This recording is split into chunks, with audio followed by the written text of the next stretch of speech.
जितने भी छात्र एग्जाम देने वाले हैं बिहार बोर्ड से मैट्रिक का दोस्तों 14 फरवरी को आप सभी का मैथमेटिक्स गणित का एग्जाम है, चाहे प्रथम पाली में हो या फिर द्वितीय पाली में। ठीक है, सभी छात्रों के लिए वीडियोज काफ़ी इंपॉर्टेंट होने वाले हैं, क्योंकि यहाँ पे जितने भी क्वेश्चंस मैं बता रहा हूँ दोस्तों वो सारे के सारे इंपॉर्टेंट है और आप सभी के एग्जाम से हूबहू देखने को मिलेंगे। ठीक है, टोटल आप लोग को 100 ऑब्जेक्टिव रहेंगे, जिसमें से आप लोग को सिर्फ और सिर्फ 50 का जवाब देना रहेगा।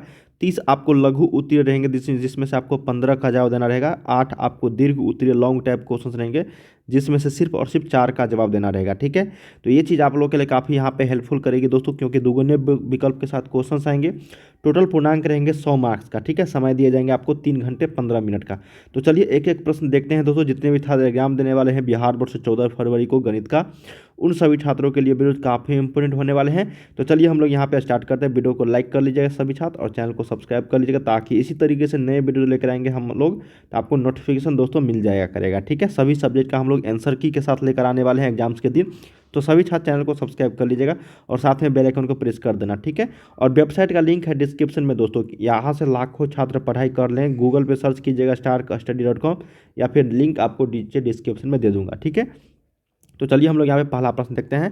अंत तक सभी देखना, शुरू से लेकर अंत तक, क्योंकि यहाँ पे हम लोग डिटेल्स में पढ़ेंगे और इस टाइप के प्रश्न और इस तरह के प्रश्न आएंगे तो आपको आसानी से बनाना पड़ेगा। ठीक है, तो चलिए हम लोग यहाँ पे स्टार्ट करें। पहला प्रश्न है कि निम्नलिखित में से कौन सा द्विघात समीकरण का एक हल है। ठीक है, अब देखो यहाँ पे द्विघात समीकरण दिया गया है 2x² प्लस x माइनस 6 बराबर 0। ठीक है, ये है। इसमें से बोला गया है कि एक हल कौन सा है। इसका मतलब x का वैल्यू हम लोग क्या रखेंगे ताकि ये 0 के बराबर आ जाए। ठीक है, या तो आप इसका गुणनखंड निकाल लो, या फिर ऑप्शंस में x का मान एक बार 2 रख के देखो, एक बार 3/2 रख के देखो, एक बार -3 रख के देखो और एक बार आपको 3 रख के देखो। ठीक है, तो इसमें आप लोग को ज़्यादा समय लग जाएगा ऑप्शंस के विधि से। ठीक है, हम लोग क्या करेंगे यहाँ पे इसको हम लोग गुणनखंड विधि से कर लेंगे। तो यहाँ पर 6 और -6 और 2 को मल्टीप्लाई करोगे तो कितना हो जाएगा -12x²। और ये x को 2 टर्म में ऐसे लिखो ताकि x भी आ जाए और -12x² भी आ जाए। तो यहाँ पे 4x और -3x लिख सकते हैं ना। तो चलिए ये 2x² यहाँ पे हो जाएगा 2x² प्लस 4x -3x -6 बराबर 0। तो यहाँ से 2x कॉमन आएगा तो x प्लस 2 हो जाएगा। ये -3 कॉमन आएगा तो x प्लस यहाँ पे 2 बराबर 0। तो x प्लस 2 इंटू में ये हो जाएगा 2x माइनस 3 बराबर 0। इसका मतलब x प्लस 2 बराबर 0, तो x का मान एक बार -2 आएगा और एक बार 2x माइनस 3 बराबर 0, तो इसका मतलब x का मान एक बार 3/2 आएगा। अब देखो -2 कहीं है क्या, नहीं है। ठीक है, और ये x का मान 3/2 है तो यहाँ पे है, तो यही ऑप्शन नंबर बी जो है ये आपका करेक्ट हो जाएगा। देखो इस तरह के जब भी प्रश्न पूछे जाएंगे आपको बनाना पड़ेगा दोस्तों, और ये सिंपल प्रश्न होते हैं, है ना, बहुत ही साधारण प्रश्न होते हैं। आपको सिर्फ और सिर्फ x का मान निकालना पड़ेगा ताकि इसका एक हल हो जाए। ठीक है, तो ये दो घात समीकरण है तो इसका कितने टोटल हल होंगे, 2 हल होंगे। ठीक है ना। चलिए अगला प्रश्न देखते हैं। सेकेंड नंबर, पहला का आंसर आपका 2 बी हो जाता है यहाँ पे 3/2। नेक्स्ट है प्रश्न, कहा गया है कि दो संख्याओं का मौसा इतना दिया गया है तथा लौसा इतना है, तो इनका गुणनफल निम्नलिखित में से क्या होगा। तो सिंपल है ना, ये दो संख्याओं का मौसा तथा लौसा दिया गया है तो इनका गुणनफल निकाल ले। तो कितना सिंपल है, सिर्फ मल्टीप्लाई करना है आपको। तो दो संख्याओं का यहाँ पे कितना है, देखो दो संख्या का मौसा, ठीक है, तथा लौसा कितना है यहाँ पे, सिंपल है। दो संख्याओं का मौसा आपको 25 है और ये गुना यहाँ पे आपको 50। तो दोनों का गुणनफल इनमें से कितना होगा, तो 25 पंचे कितना होता है 125। तो ये सही उत्तर क्या हो जाएगा यहाँ पे 1250 इज द राइट आंसर हो जाएगा। सिर्फ और सिर्फ गुणनफल पूछा गया था इसका। ठीक है, चलिए अगला थर्ड नंबर प्रश्न है, कहा गया कि निम्नलिखित में से कौन सा जो है परिमेय संख्या है। तो परिमेय संख्या निकाल दो, इसमें से कौन सा संख्या है जिसका हम लोग रूट में यहाँ पे p/q के रूप में लिख सकते हैं और जिसका पूर्ण वर्ग हो। तो ये क्या है, क्या 3 × 21 √7 नहीं, ये परिमेय संख्या है। 16 दूना 32 नहीं, ये भी √2 आ गया तो ये भी आपका अपरिमेय संख्या है। 81 तो यहाँ पे 9/91 √, नहीं, ये भी आपका क्या अपरिमेय संख्या है। इसको देख लेते हैं भाई, ये हो जाएगा 7 × 7 = 49, 8 × 8 = 64। तो क्या हो जाएगा ये 7/8। ये p/q के रूप में लिख सकते हैं हम लोग इसको 7/8। तो यही आपका ऑप्शन नंबर जो डी है यही करेक्ट हो जाएगा, √49/64। ठीक है, ये क्या हो जाएगा परिमेय संख्या हो जाएगा। चलिए फोर्थ नंबर प्रश्न देखते हैं। कहा गया है कि किसी त्रिभुज ABC में कोण A का मान इतना गया है, B का मान इतना दिया, BC का मान इतना दिया है, AB का मान, तो निम्नलिखित में से कौन सा मान AC का होगा। देखो यहाँ पे AC छूट गया, निम्नलिखित में से AC का मान यहाँ पे, ठीक है, निम्नलिखित में से यहाँ पे AC का मान क्या होगा, ठीक है। यहाँ पे देखो इंग्लिश वाले में दिया गया है। अब देखो इसको हम लोग क्या करेंगे ना, त्रिभुज ABC में मान लो कि ये त्रिभुज कोई है, ये क्या है आपका, एक त्रिभुज है जिसमें A का मान दिया गया है 90 डिग्री, तो इसको 90 डिग्री हम लोग कर लेंगे। अब देखो यहाँ पे A B और ये C हो जाएगा, ठीक है, ABC हो जाएगा। तो BC का मान यहाँ पे 13 है, ये BC का मान क्या है यहाँ पे 13 दिया गया है, और AB का मान कितना है, ये इसका मान, तो AB का मान यहाँ पे कितना है 12 है, तो इसका AC का मान हम लोग से निकालना है, X का वैल्यू हम लोग को निकालना है, मतलब AC का वैल्यू, ठीक है। तो हम लोग क्या करेंगे, त्रिभुज ABC में सिंपल है, इसका मान 5 आएगा मुझे पता है, लेकिन आप बनाओगे किस तरीके से देखो। तो यहाँ पे AC का स्क्वायर हम लोग जानते हैं, सॉरी BC का स्क्वायर, क्योंकि यहाँ पे कोण A 90 डिग्री है, तो BC का स्क्वायर बराबर होता है AB स्क्वायर प्लस आपका AC स्क्वायर होता है ना। तो BC का स्क्वायर 13 का स्क्वायर, AB का 12 का स्क्वायर, और ये आपका X स्क्वायर, AC का मैंने X का मान यहाँ पे ले लिया है, तो ये 169 है, माइनस इधर करेंगे तो 144 बराबर X स्क्वायर। तो यहाँ से हम लोग करेंगे, इसको घटाएंगे तो X स्क्वायर का मान यहाँ पे 25 आ जाएगा, तो यहाँ पे X का वैल्यू क्या आ जाएगा +-5। हालांकि माइनस में होता नहीं है दोस्तों, इसलिए हम लोग +5 ही सिर्फ लेंगे मान, जो ऑप्शन नंबर आपका C में है, ठीक है। 2 मान आएगा इसका, एक ही मान हम लोग को लेना पड़ेगा प्लस वाला, ठीक है। यहाँ पे किसके साथ चल रहा है, C ऑप्शन के साथ। सिंपल था, मैंने आप लोगों को बनाया, लेकिन आप आसानी देखते ही बना पाओगे। 12 13 और इसका क्या होता है 5 होता है, ताकि ये पाइथागोरस प्रमेय पे आपको बन जाता है, सुटेबल हो जाता है, ठीक है।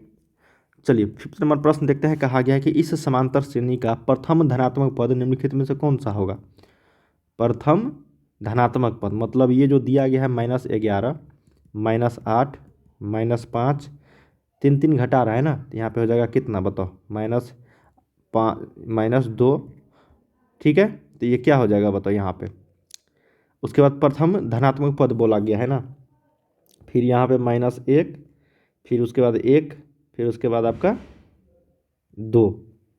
तो देखो दोस्तों यहाँ पे -1, उसके बाद फिर 0 होगा, ठीक है, उसके बाद 1 होगा। तो यहाँ पे देखो 3 अंक का, यहाँ पे 8 3 11, 5 3 8, 2 3 5। उसके बाद यहाँ से जो ये जो पद है ये धनात्मक है, क्या है इसका धनात्मक है, क्या है धनात्मक है, समझ में आ रहे ना। तो सही उत्तर क्या हो जाएगा यहाँ पे 1 हो जाएगा, +1 जो है ये धनात्मक पद हो जाएगा, ठीक है। चलिए ऑप्शन नंबर आपका किसके साथ चल रहा है 5 का A हो जाएगा यहाँ पे एक आंसर, समझ में आ रहा है ना। इस तरीके से बना सकते हो यहाँ पे। 6 नंबर प्रश्न देखते हैं। कहा गया है कि किसी बिंदु P x, y का मूल बिंदु से दूरी निम्नलिखित में से कितना होगा। सिंपल है भाई, जब भी इस तरह के प्रश्न पूछे जाएंगे ऑप्शन नंबर आपका C लगा देना है, यही करेक्ट हो जाएगा। मान लेते हैं कि ये कोई बिंदु है, ठीक है, और ये आपका क्या है 0,0 मूल बिंदु, और ये मान लो कि P बिंदु है x, y। तो यहाँ से इसकी दूरी कितना होगा, तो हम लोग क्या करते हैं दूरी सूत्र से हम लोग किसका फार्मूला लगाते हैं। मान लेते हैं ये O है, तो OP बराबर √अंडर में x2 - x1, तो x का स्क्वायर, x में से 0 घटाएंगे तो x ही होगा ना, और फिर प्लस y - 0, तो यहाँ पे हो जाएगा y स्क्वायर। तो यही आंसर आ जाएगा x square plus y square. Simple था, इसको याद रखना पड़ेगा आप सभी को। अगला है 7 नंबर कि किसी त्रिभुज का गुरुत्व केंद्र उसकी माध्यिका को निम्न से किस अनुपात में विभाजित करती है। देखो किसी त्रिभुज का बोला गया है गुरुत्व केंद्र, किसी भी त्रिभुज का गुरुत्व केंद्र उसकी माध्यिका को निम्नलिखित में से किस अनुपात में यहाँ पे विभाजित करती है, ठीक है। तो इसको याद रखिएगा, ऑप्शन नंबर यहाँ पे B हो जाएगा 2:1 में, ठीक है। देखिए किसी भी त्रिभुज का गुरुत्व केंद्र उसकी माध्यिका को 2:1 के रूप में विभाजित करती है। ऑप्शन नंबर यहाँ पे 7 का क्या हो जाएगा B। कभी कभी ये प्रश्न पूछ दिया जाता है, आपको याद रखना होगा। चलिए 8 नंबर प्रश्न है कि कोसेक 60 डिग्री का मान निम्नलिखित में से क्या है। काफ़ी सिंपल प्रश्न है दोस्तों यहाँ पे। तो बताओ कोसेक 60 डिग्री का मान क्या होगा। कोसेक 60 डिग्री का वैल्यू ये होता है आपको कितना 2/√3, ठीक है। तो ये हो जाएगा आपका किसके बराबर, लगभग साइन जो है उल्टा होता है 1 बटा आपको साइन 60 हो जाएगा। तो साइन 60 का वैल्यू कितना होता है साइन 60 का वैल्यू में √3/2, इसका उल्टा हो जाएगा ये कोसेक 60 डिग्री। तो ये ऑप्शन नंबर आपको डी के साथ चलना है, ठीक है, सिंपल प्रश्न था। अगला देखते हैं 9 नंबर। कहा गया कि cosec square theta minus cot square theta का मान निम्नलिखित में से क्या है। तो हम लोग जानते हैं दोस्तों यहाँ से कोसेक स्क्वायर थीटा माइनस आपको होता है यहाँ पे कॉट स्क्वायर थीटा बराबर 1 होता है। तो यही प्रश्न पूछा गया था। तो ऑप्शन नंबर 9 का क्या हो जाएगा ए। और इसी में अगर ये पूछ देता कि sec square theta minus tan square theta, तो इसका भी क्या मान होता है 1, और 1 होता है आपका साइन स्क्वायर थीटा और प्लस आपको यहाँ पे कॉस स्क्वायर थीटा बराबर 1। इस तीनों का आप लोग को यहाँ पे याद रखना होगा। 10 नंबर देखते हैं कि किसी वृत्त का क्षेत्रफल का सूत्र निम्नलिखित में से क्या है। तो पाई आर स्क्वायर होता है दोस्तों, ठीक है। मान लो कि ये आपका एक वृत्त है और ये आपका यहाँ पे त्रिज्या है आर, ठीक है। तो इसका अगर परिधि पूछा जाए, परिधि, और ये आपका ओ है कोई केंद्र, परिधि बराबर होता है 2πr और क्षेत्रफल बराबर होता है आपका पाई आर स्क्वायर, ठीक है। ये आपका क्या है, परिधि है। यहाँ पे हम लोग क्षेत्रफल का सूत्र पूछा गया, तो ऑप्शन नंबर सी। नेक्स्ट है कि चक्रीय चतुर्भुज के चारों कोणों का योग कितना होता है। देखिए चक्रीय चतुर्भुज होता है, ठीक है, और उसके चारों कोणों का योग कितना।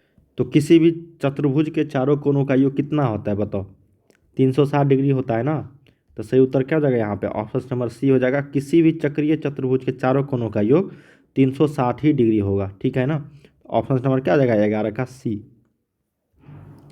12 है कि कॉट 60 डिग्री का मान क्या होगा। देखिए कॉट 60 डिग्री का जो मान होगा वो 10 आपको कितना डिग्री, देखियो कॉट 60 डिग्री का जो वैल्यू होगा वो आपको 10 यहाँ पे उल्टा होता है ना, तो ये हो जाएगा 1/10 60। तो 10 60 का वैल्यू क्या होता है √3। तो इसका उल्टा अगर करेंगे तो ये √1/√3 क्या हो जाएगा यहाँ पे 1/√3। ऑप्शन नंबर क्या हो जाएगा यहाँ पे बी करेक्ट हो जाएगी, ठीक है ना। कॉट 60 का मान क्या हो जाएगा 1/√3, और ये आपको कितना के बराबर होता है 1030 डिग्री का वैल्यू। समझ में आ रही है। चलिए इस तरह के प्रश्न आप लोगों से पूछे जाएंगे कई सारे, सिर्फ और सिर्फ आपको ट्रिग्नोमेट्री टेबल से पूछ दिया जाएगा। चलिए अगला प्रश्न देखते हैं 13 नंबर कि निश्चित घटना का प्रायिकता होता कितना होता है। देखिए किसी भी निश्चित घटना का जो प्रायिकता होगा वो केवल और केवल एक होगा, ठीक है। किसी भी निश्चित घटना की प्रायिकता, समझ में आ रही है ना। ऑप्शन नंबर सी के साथ चलना है। और अनिश्चित का आपका 0 होगा, ठीक है। किसी भी अनिश्चित घटना का प्रायिकता कितना होगा 0 होगा। यहाँ पे लेकिन 13 का सी करेक्ट हो जाएगा, निश्चित पूछा गया। अगला है साइन 90 माइनस ए। तो हम लोग जानते हैं दोस्तों साइन 90 डिग्री माइनस जो ए होता है ये आपका कॉस ए के बराबर होता है। कितने के बराबर, कॉस ए के बराबर। तो 14 का सही उत्तर किसके साथ चलना है, ए के साथ। अगला यहाँ पे कि प्रथम 5 सम प्राकृतिक संख्याओं का माध्य कितना होगा। प्रथम 5 पूछ दिया गया है सम प्राकृतिक संख्या। तो प्रथम 5 सम जो है प्राकृतिक संख्या का माध्य क्या।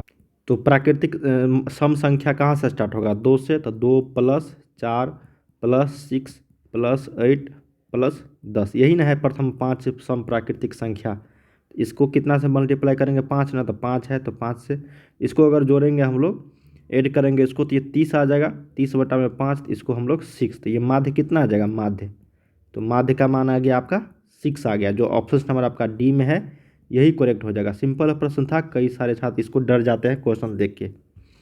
अगला है 16 नंबर कि 2 वृत्तों की त्रिज्याओं का अनुपात इतना है, तो उनके क्षेत्रफल का अनुपात क्या होगा। देखिए अगर परिधि का अनुपात पूछता तो सेम हो जाता, परिधि का अनुपात अगर पूछता तो जो त्रिज्या का अनुपात है वही हो जाता, जो त्रिज्या का अनुपात है इक्वल हो जाता, ठीक है। अगर क्षेत्रफल का अनुपात पूछ दिया गया है तो हम लोग लिखेंगे क्षेत्रफल का अनुपात बराबर यहाँ पे क्या हो जाएगा, ये πr1² पाई आर 2², सिर्फ और सिर्फ इसका स्क्वायर के बराबर हो जाएगा। समझ में आ रहा है ना। तो 1/3 का स्क्वायर, तो ये हो जाएगा कितना 1/9। जो ऑप्शन नंबर आपका ए में है यही करेक्ट हो जाएगा। देखो अब यहाँ से हम लोगों ने सीखा कि परिधि का अनुपात अगर पूछा जाए और त्रिज्या का अनुपात दिया रहे तो सेम हो जाएगा। अगर क्षेत्रफल का अनुपात पूछा जाएगा और त्रिज्या का अनुपात दिया रहेगा तो उसका हम लोग स्क्वायर कर देंगे। समझ में आ रहा है। तो 1/9 क्या हो जाएगा 1/9 इज द सही उत्तर। कहा गया कि यदि सूर्य का उन्नति कोण 60 डिग्री है तब 30 मीटर लंबी छाया बनने वाली उदर्ग मीनार की ऊंचाई, बहुत ही सिंपल है। मान लेते हैं ये ये आपका क्या है, त्रिभुज है, और ये आपका खंभा है, मीनार की ऊंचाई, इसी को निकालना है हम लोग को। 30 मीटर लंबा छाया बन रहा है और ये 60 डिग्री दिया गया है कोण। तो ए बी सी यहाँ पे कोई त्रिभुज है, ठीक है। तो यहाँ पे हम लोग क्या करेंगे, टेन 60 डिग्री का वैल्यू रखेंगे, क्योंकि ये पी बटा बी में आ जाएगा। तो ये पी बटा में बी कितना है, ए बी बटा में बी सी, तो ये कितना हो जाएगा, एच बटा में आपका 30। तो टेन 60 डिग्री का वैल्यू कितना होता है, √3 होता है। तो एच बटा में यहाँ पे 30 हो जाएगा। तो एच का मान क्या हो जाएगा यहाँ पे, 30√3 मीटर हो जाएगा। क्या हो जाएगा यहाँ पे, 30√3 मीटर। जो ऑप्शन नंबर आपका डी में है यही करेक्ट हो जाएगा। सिंपल प्रश्न होते हैं दोस्तों 1 नंबर वाले में। अब देखो यहाँ पे पूछा गया कि एक अर्धगोले का आयतन इतना दिया गया है, तो अर्धगोले का वक्रपृष्ठ क्षेत्रफल क्या होगा। अब दोनों का फार्मूला आप लोग को पता होगा तभी आप बना पाओगे, ठीक है। तो अर्धगोले का, तो सबसे पहले हम लोग अर्धगोले का आयतन जानते हैं। तो ये होता है 2π/3 ठीक है। इसको हम लोग क्या करेंगे, 19,404 के इक्वल करेंगे। अब जो भी मान आएगा आर का वैल्यू यहाँ से, क्योंकि पाई का मान हम लोग 22/7 रखेंगे, थोड़ा सा कैलकुलेशन वाले हैं, ठीक है ना। आर का वैल्यू जो भी आएगा, अब हम लोग क्या करेंगे, यहाँ से पृष्ठीय क्षेत्रफल निकालेंगे। ये आयतन था, ठीक है ना, अर्धगोले का। अब हम लोग यहाँ पे वक्र पृष्ठ क्षेत्रफल निकालेंगे, वक्र पृष्ठ क्षेत्रफल। तो ये होता है आपका 2πr²।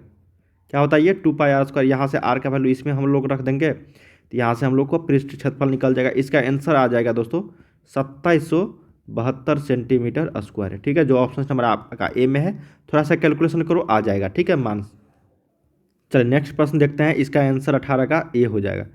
19 नंबर है कि किसी बिंदु पी से किसी वृत्त की स्पर्श रेखा की लंबाई, चलो मान लेते हैं दोस्तों ये कोई आपका वृत्त है, यहाँ से अगर कोई बिंदु यहाँ से खींचा गया, ठीक है, कोई बिंदु P से, ठीक है ना, बिंदु P से, तो यहाँ पे बिंदु P है। इस स्पर्श रेखा की लंबाई कितना है, 24 सेंटीमीटर है। और केंद्र P है, यहाँ पे केंद्र जो है O है, मान लेते हैं कोई केंद्र है O। तो यहाँ से P की दूरी कितना है, P की दूरी आपको 25 सेंटीमीटर है। तो त्रिज्या नहीं निकालोगे पाइथागोरस प्रमेय से, सिंपल है भाई। तो 25 का स्क्वायर माइनस आपको यहाँ पे 24 का स्क्वायर कर दोगे, तो इसका जो वैल्यू आ जाएगा वो आपका 7 सेंटीमीटर आ जाएगा, जो इसका त्रिज्या हो जाएगा, ठीक है। क्योंकि 7, 24, 25 ये पाइथागोरीय त्रिक है, क्या है, पाइथागोरस त्रिक है, ठीक है ना। तो आप आसानी से बना सकते हो, या फिर थोड़ा सा कैलकुलेट करोगे, 25 का स्क्वायर करोगे 625, और इसको अगर हल करोगे तो इसको आप लोग 500 यहाँ पे 76, ठीक है। इसको अगर हल करोगे तो ये हो जाएगा आपका 49, तो रूट अंडर में ये हो जाएगा कितना, 7। यही सिंपल था ना, सिंपल प्रश्न था। 20 नंबर है कि -3,3 किस पाद में है। तो चलिए पाद बना लेते हैं। x है, ये y है, plus minus, minus plus, minus minus, plus minus, यहाँ पे ये दोनों होता है प्लस प्लस, ठीक है। यहाँ पे होता है प्लस माइनस। अब देखो माइनस माइनस, तो -3 किस पाद में, तृतीय पाद में। तो जो ऑप्शन नंबर आपका 20 का ए में है यही करेक्ट हो जाएगा, तृतीय पाद। चलिए अगला देखते हैं। यहाँ पे एक द्विघात समीकरण का घात कितना होगा। तो भाई द्विघात समीकरण का घात कितना होता है, 2 के बराबर होता है ना। ax² + bx + c = 0, यही होता है ना इसका मानक रूप। तो यहाँ पे घात जो है कितना होता है, 2 होता है मैक्सिमम। अगला है यदि sin थीटा बराबर cos थीटा हो। देखो sin थीटा बराबर यहाँ पे cos थीटा है, क्या है, cos थीटा। तो थीटा का वैल्यू क्या है, हम लोग रखेंगे 45 डिग्री। क्या होता है 45 डिग्री का मान बताओ, 1/√2। तो थीटा का वैल्यू कितना, 45 डिग्री। जो ऑप्शन नंबर आपका बी में है यही करेक्ट हो जाएगी। अगला देखते हैं 23 नंबर, कहा गया है कि चक्रीय चतुर्भुज के सम्मुख कोणों का योग कितना होता है। तो चक्रीय चतुर्भुज के जो सम्मुख कोण होते हैं उसका योग आप लोगों से पूछा गया है, तो कितना होगा बताओ सम्मुख कोण। तो मान लेते हैं कि ये कोई चक्रीय चतुर्भुज है, इस दोनों का मान जो है 180 डिग्री, और फिर इस दोनों का मान आपको 180 डिग्री, टोटल कितना होता है 360 डिग्री के बराबर। तो मान लेते हैं ये x है और ये y है, तो x + y का मान कितना, 180 डिग्री के बराबर। तो ऑप्शन नंबर कितना हो जाएगा यहाँ पे, बी के साथ चलेंगे हम लोग। चलिए अगला देखते हैं कि बिंदु -5 किस चतुर्थांश में। तो तृतीय चतुर्थांश में, ये बताने वाला चीज़ नहीं है, सिंपल है, माइनस माइनस है, तो ये क्या हो जाएगा, तृतीय थर्ड क्वाड्रेंट में हो जाएगा। अगला यहाँ पे नेक्स्ट प्रश्न है कि sin 59 डिग्री। देखो अब इसको समझो कि sin 59 डिग्री बट्टा में cos 31 डिग्री है। तो इस दोनों का वैल्यू जोड़ो, कितना होगा, 59 + 31 कितना, 90 डिग्री हो रही है। तो इसका वैल्यू कितना हो जाएगा, 1 के बराबर हो जाएगा। क्यों, क्योंकि एक चीज़ को अगर हम लोग बदलेंगे यहाँ पे साइन मान लेते हैं कि 90 माइनस कितना घटाएंगे कि 59 आ जाएगा तो 31 घटाएंगे। अब बटा में कितना है यहाँ पे cos 31। तो हम लोग जानते हैं यहाँ से कि साइन 90 माइनस थीटा जो होता है वो cos थीटा हो जाता है। तो यहाँ पे cos 31 डिग्री बटा में cos 31 डिग्री, तो ये दोनों क्या हो जाएगा कट के एक ही ना आएगा। तो ऑप्शन नंबर क्या हो जाएगा यहाँ पे सी के साथ चलेंगे। ठीक है, तो दोस्तों हम लोगों ने यहाँ पे टोटल 1 से लेकर 25 तक क्वेश्चंस किए हैं जो आप सभी के एग्जाम्स के लिए काफ़ी इंपॉर्टेंट था। इसके आगे एक क्वेश्चन हम लोग अगले वीडियो में कवर करने वाले हैं। तो जितने भी छात्र 14 फरवरी को एग्जाम देने वाले हैं दोस्तों, चाहे प्रथम पाली या फिर सेकंड पाली, दोनों छात्रों के लिए काफ़ी सारे क्वेश्चंस यहाँ पे हम लोग डील किए हैं और इसी तरीके के आप लोग को काफ़ी सारे वीडियोज लेकर आने वाला हूँ आंसर की के साथ दोस्तों। ठीक है, तो चलिए हम लोग मिलते हैं अगले वीडियो में, तब तक के लिए आप लोग तैयारी करते रहिए। बाय बाय सभी।